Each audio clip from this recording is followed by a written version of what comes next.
All right, here we go.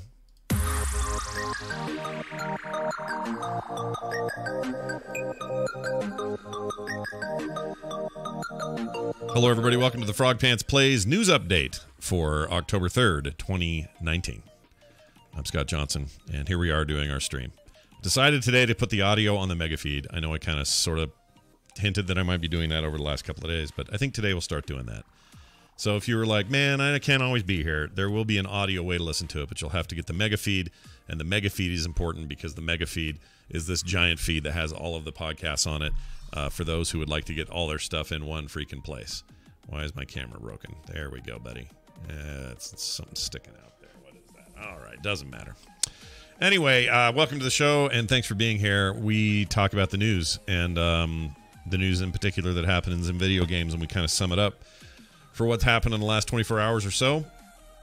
And sometimes these stories are also thought-provoking and interesting. Maybe they'll spark you to want to call into the show. You can do that live at 801-471-0462, or you can hop into our Frog Pants Discord, available at frogpants.com. You get in there, hop into the call waiting channel, and we'll pull you in for a conversation. I should probably open that so I have it up here and ready to go. Forgot to do that. There we go. Now we're bringing it up. Okay. Nobody in there yet. That's okay. Nothing to talk about yet, so don't worry about it. Let's jump right in. We got stuff to talk about. For example, how about this bit of news? It's been revealed that the global video games giants are avoiding millions of dollars in UK tax. And I assume that means everybody. Sony, Microsoft, whatever. But UK tax policy intended to boost the domestic video games industry has been used by some of the world's largest entertainment companies like Sega, Warner Media, Sony, and so on to avoid paying tens of millions of pounds in corporate taxes. Video game tax relief, or the VGTR, was put into place to allow video game companies to receive up to 20% back in tax relief as a culture-focused tax policy. Now, that was done as a goal to provide this relief up to, or for up-and-coming developers, small guys. Not necessarily for the big boys, right? They don't really need the help. As this stuff always works out. People are trying to cut a break to the little guys, and the big guys take advantage of it. But anyway, largest companies in the world took advantage of it, and that policy got adopted by everybody. Now there's been an investigation by The Guardian, and they discovered a majority of the projects created by these large video game companies didn't even have any cultural relevance to the British. And citizens of the UK have incurred a cost of over £100 million of taxation as a result. That's pretty gnarly. Some in the UK have faith that the VGTR is helping grow small video game companies and building that industry in the UK. Some are saying that the UK has become one of the best places in the world to create video games. And it's true. They got some great devs over there. Great offices. Great people. The best people. So it seems a real bummer if this is being used in a way that's either stifling these small guys, or at the very least, probably ought to get looked at, right? Probably ought to be a thing. Also, check this out. Esports. You guys like esports? Are you into it? Well, you're going to have to wait, because I can tell you this other story first. A dedicated player... Sorry, I'm skipping around in my notes. A dedicated player breaks a record by playing 333 seasons of soccer in a video game. 333 seasons. This is a man from Germany. He's broken the Guinness World Record for playing 333 seasons of Football Manager. Do you remember the smack I laid down on Football Manager yesterday? I do. I don't like those kind of games. No offense, but I don't like them. For whatever reason, that stuff just bores me to death. So the idea of spending that much time on a game like that just boggles my mind. Anyway, his name is Sepp Hadel. Jawohl! I have spent 333 days playing this video game. That's his actual voice. I didn't just say that out loud. That was actually a clip I played. Hope you enjoyed it. Anyway, he is going after this accomplishment in 2017, and has taken him 1,940 hours of gameplay to achieve it. He had to follow the special vacation rules in the game to be eligible for the record. That means his vacation time in the game couldn't take more than 5% of playtime.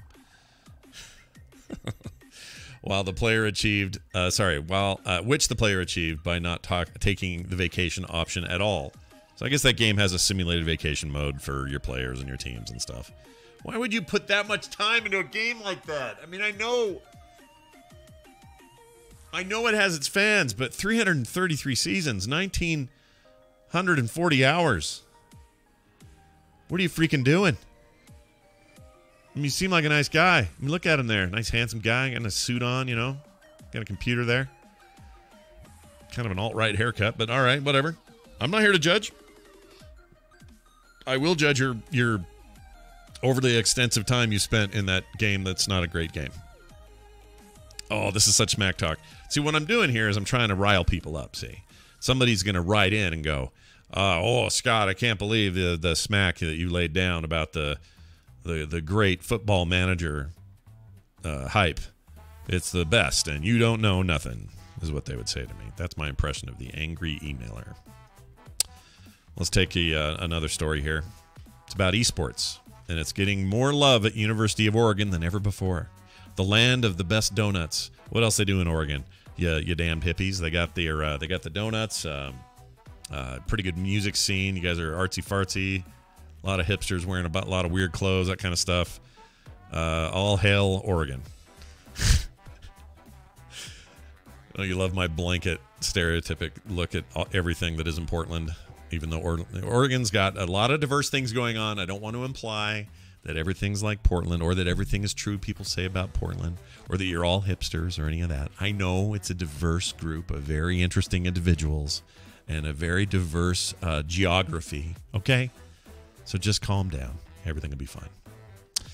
Anyway, esports at the University of Oregon made quite an impact on the collegiate esports front. This sounds a lot like what we're doing at the University of Utah here. Both their League of Legends and Call of Duty teams made it to the playoffs. Their Rocket League team made it to the finals. And their Hearthstone team won the ESPN Collegiate Esports Championship. Well done. You guys are esporty as shit. The university has decided to invest further in their esports venturing, and they're going to create official collegiate esports program rather than combining it with their existing UO club sports team, which is what they've done up to this point. This includes an area in the ERB Memorial Union building, or is it ERB? Did anyone go there? Is it ERB? Anyway, that will be dedicated to esports training and a gaming lounge. Again, they did something like this at the U, which they're going crazy up there. I'm actually speaking at the University of Utah in like a week and a half, something like that, during a streaming class.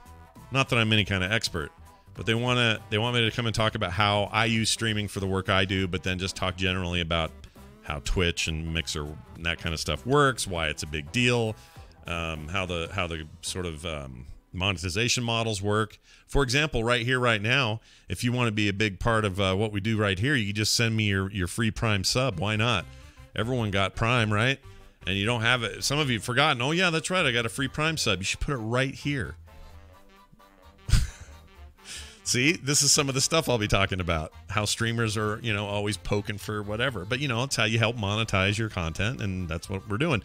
So anyway, I get to go do that, and that's for a class dedicated 100% to streaming. That's all this class is, and it's part of a degree in video game studies up there. It's crazy. In a very short order, we've seen colleges adopt all kinds of new ideas in the world of gaming, and it used to seem like there was no way this was going to happen, but now it is. Anyway, now Oregon, or the University of Oregon, will have this central place to practice, do homework, and take breaks to exercise. Exercise is important, kids. Don't forget. Get that blood flowing. Speaking of Rocket League has introduced the idea of blueprints to replace loot boxes. I am a big fan of Rocket League. You'll probably find that of all of the e-sporty games, the ones with like actual competition, I think Rocket League might be my favorite. For whatever reason, that game gets me, and I love playing it, and I want to play more of it. Why that one glommed on for me and not League of Legends? I mean, I love Heroes of the Storm, but for more Blizzard reasons that I love that. Overwatch, all that stuff, none of that hooks me the way that watching those guys play does. We have a caller on the line. Let's see who this is. Hi, good morning. Hello. Oh, it didn't answer. Why didn't it answer? All right, well, someone tried to call and then it hung up. Perhaps they chickened out. Don't chicken out. Go ahead and call in. And by the way, if you hear me talking a little bit when you call in and I haven't addressed you yet, it doesn't mean I don't know you're there. It just means I'm getting to you. So, phones. That's how they work. Anyway, that number is 801-471-0462. So Rocket League is doing this blueprints idea. Due to the recent controversies around loot boxes being associated with gambling, Rocket League is taking a step forward to figure out a different approach. I mean, this is not so much breaking news as it is a further refinement of what they're going to do with that game. They already announced they were dropping loot box systems in favor of something more like what the various... what am I trying to say? Battle Royales like Fortnite and Apex Legends and those guys, they all have these battle passes, and it's similar to that. But since we have another call coming in, I'm going to take that first and we'll talk about it. Hi, who's this? How you doing? This is Alex. I called yesterday, too, because I work from home. Oh, hi, Alex. Hey, you're welcome to call in anytime, Alex. It's not a problem at all. What's on your mind today? So I talked to you yesterday about the Funko Land, the trade-in stuff. But I was listening to you talk about the college going in and how esports and streaming stuff is coming college courses. Do you think that there needs to be any kind of course in relation to empathy and how empathy is affected the more digital kind of everything gets? I feel like I deal with more people in my day-to-day who have less empathy and kind of less mindfulness of their fellow man, and it almost feels like it's in lieu of everything becoming so digital. I think that that's a great point. And I fully intend at this class I'm going to go to. What I expect in that class, and I could be wrong, but I expect to get there, and I expect it to be a lot of people 18 to 21 or 22 who are all thinking, man, I'd like to be the next ninja. I'd like to be the whatever. And I'm going to make that a key point of my discussion with them. I want to talk about community and how important it is, even if it's a big one. Their responsibility in that community, a better sense of these are human beings I'm communicating with or influencing or otherwise interacting with. Like, I think there's a lot that can be said and done by people with influence now to help a new generation coming in who maybe didn't experience the crossover of this world and didn't see that empathy you're talking about fade a little bit. But yeah, I think that stuff's really important. Now, will these college courses feature full-blown efforts to discuss this in classes or to make it part of the curriculum? I don't know, but that's an excellent question. And because I'm going to be up there, I'll be talking to the director up there and also a couple of other professors. And I may just bring that up and go, hey, you guys have any plans to, do that? Or at the very least, maybe integrate that into your existing curriculums? Even if your class is just 3D modeling or something, it would be cool if part of that class was, don't be a douche, for lack of a better way of putting it. Well, it's funny. I live in the Boston area, and I've been in gaming and stuff since I was a kid. And my dad and I had a little moleskin with MS-DOS prompts and how to load in games. But I come from both my parents are European, and conversation was a big part of growing up. And I had so many roommates from MIT and Harvard, and it's like there's this glorification of an awkwardness in the new generation that I'm 36, not like I'm an old man, but I don't understand this. Like, it's so cool to be awkward. It's like disengaging from just basic conversation. Sure. And I don't know if that makes sense, but it's something I think about a lot because my job is sales, and I've been able to get a decent job just from being friendly. Yeah. It seems so crazy. Yeah, no, you're right. You're right. I think there's it's funny. I was talking to my son about this the other day. I think that there is how do I put this? There is a big opening for a future for people who build those skills now, even though to me or to someone who's in their 30s and on, it seems like, well, yeah, of course, you're supposed to have those skills. Like, you need to be positive and open and talkative and, all that stuff you're talking about. But I think there's a generational gap where there are people who aren't developing those skills on their own. They may be getting it in classrooms and they may be getting it at home, but they're not necessarily getting it in all the other social interactions the way that they used to. I'm no social scientist, but my sense is that that's probably true, and that the people who really want to have an advantage in the future are going to be the ones that cultivate that stuff so that they're really going to stand out if they have it, because so much of it has fallen away. I think that's a really, really good point. And like I said, I'm going to totally bring this up. I may even use your first name when I do it. Thanks, man, for calling in. Lines are open. The number's 801-471-0462, or hop in the Discord into the call waiting channel.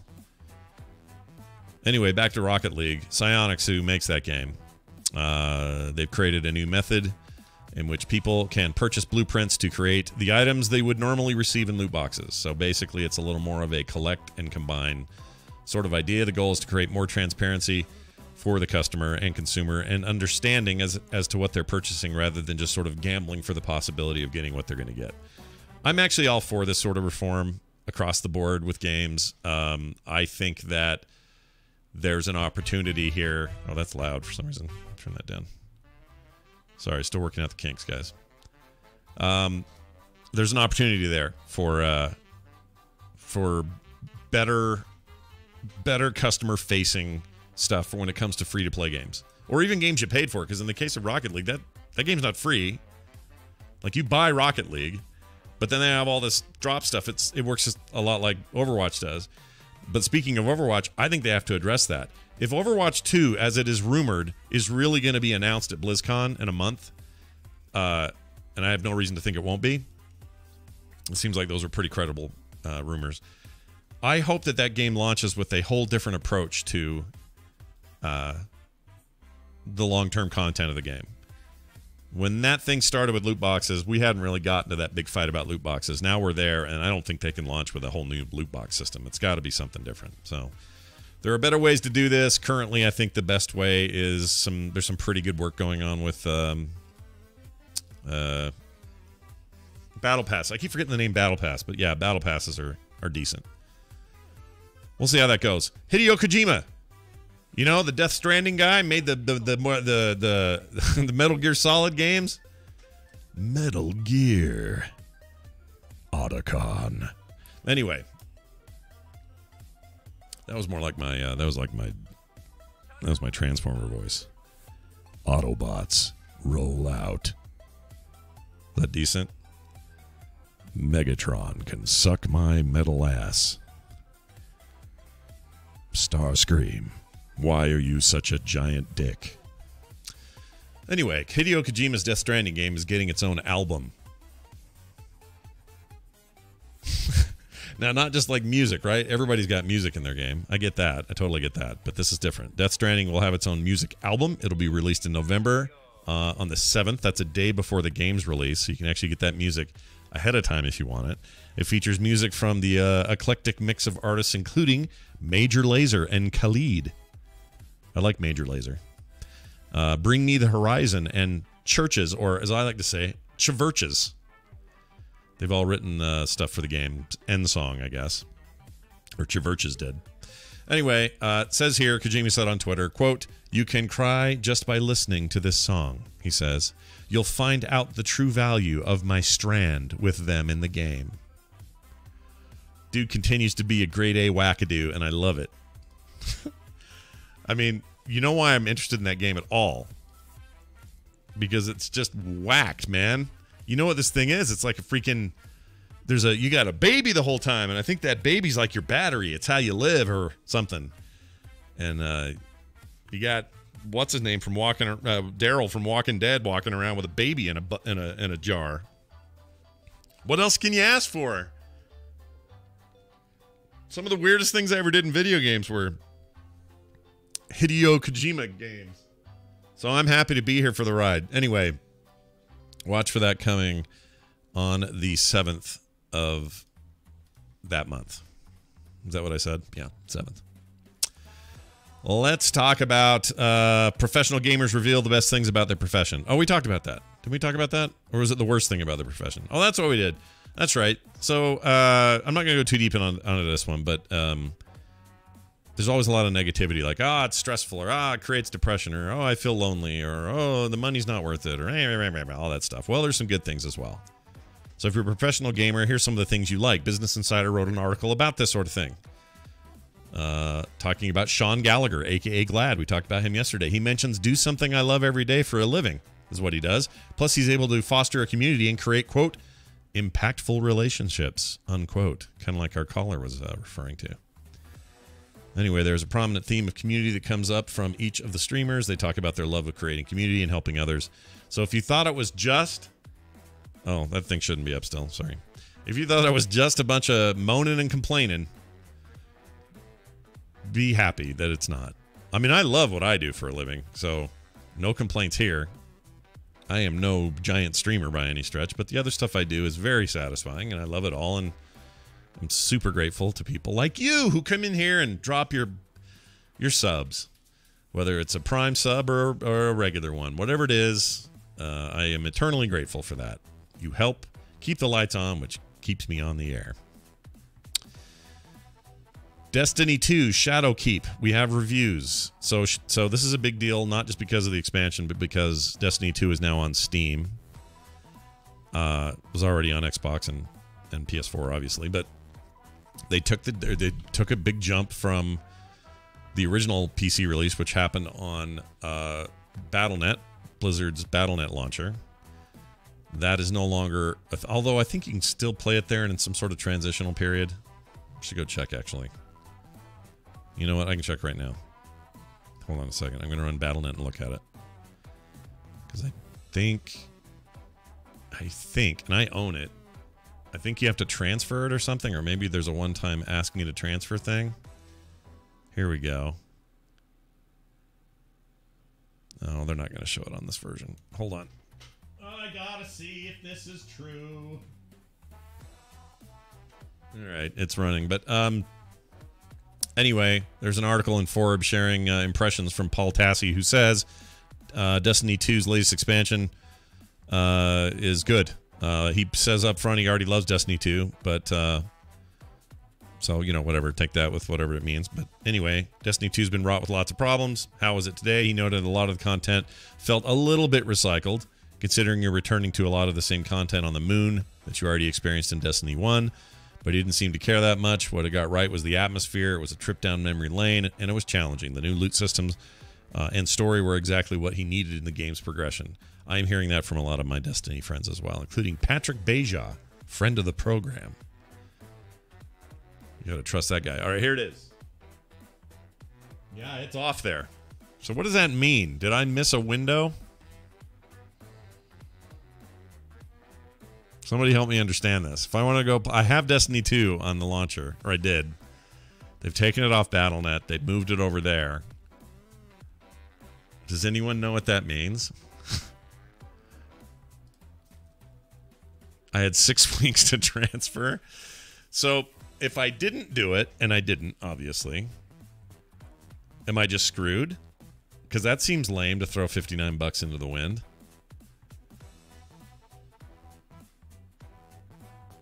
This is going to annoy me. All right, well, maybe I'm screwed.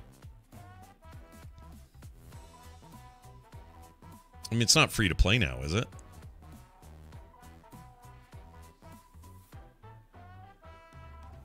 Is it? Oh, you know what? Maybe you guys are right. Maybe you don't even have to pay for the damn thing now. So that's cool. I mean, they just give you just buy the new expansion, I mean, which I would have had to have done anyway. That makes sense. So they're kind of doing the... what do you call it? No, Velvet Lip. I have not transferred it, but I think you guys are right how that works. Anyway, we'll have to see. But yeah, seems to like it. People are into it. The Destiny faithful. I fell off real early of 2 and haven't really gone back. Obviously, I missed 6 weeks of transfer. I totally spaced. I mean, it's still installed on a hard drive though. Can I just? I'll deal with this later. But that's a weird deal. Hey, do you guys know Arnold Schwarzenegger's Terminator will devastate you in Mortal Kombat 11? He's in the new DLC, and he looks awesome. Sometimes I don't like how the DLC characters look in fighting games, but look at this dude. I mean, this is the most Arnold-ass looking Arnold Here he is. Hold on. Let me pull it up so you guys can see it in full screen. It's not loading for some reason. Anyway, it looks just like him. I guess I can play this little trailer, but it is, it's like old man, it's like, you know, current age Schwarzenegger. Look at him. Oh, it's cool. He's going to fight Jax, because Jax is like a Terminator kind of also. And then they're going to square off in the final great battle of Terminator versus Punchy Man. And who will win? Nobody knows. Probably the Terminator will win.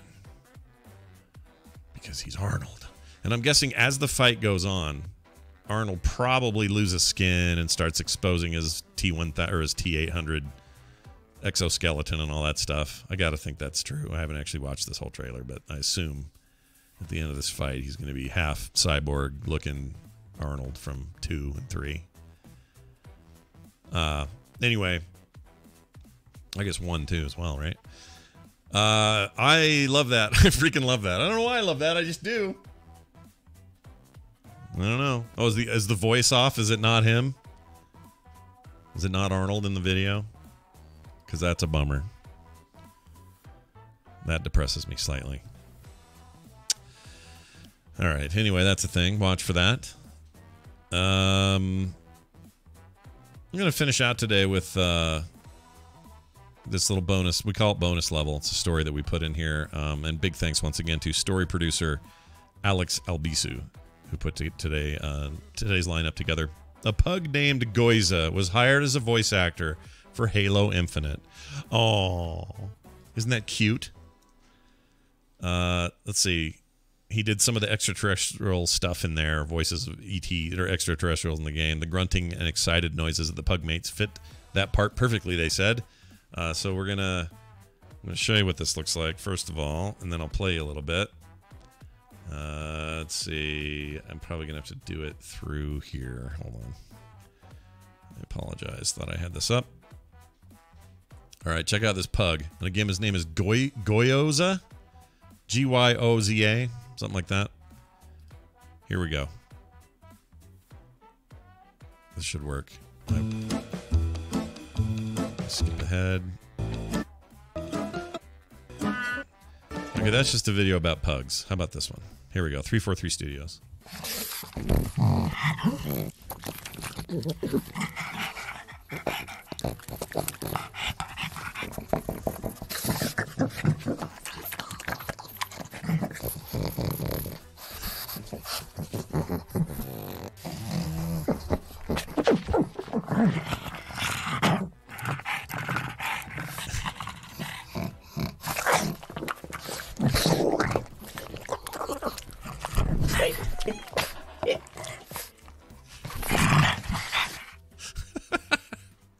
I love it.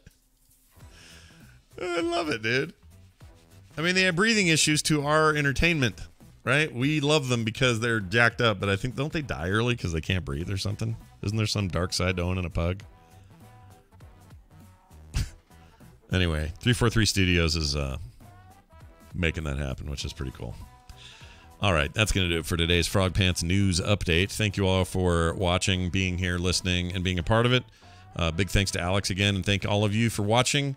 If you're hearing this on the Mega Feed and you like it, let me know. I'd be happy to keep doing that and keep that up. If you want to contact me, Scott@frogpants.com. On the Discord, you can find us over there at frogpants.com/contact, rather.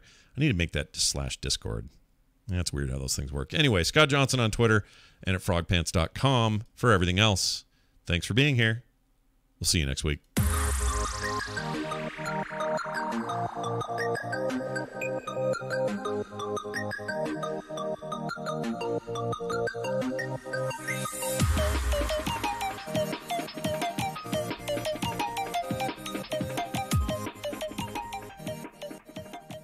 This show is part of the Frog Pants Network. Frog Pants Network. Get more shows like this at frogpants.com.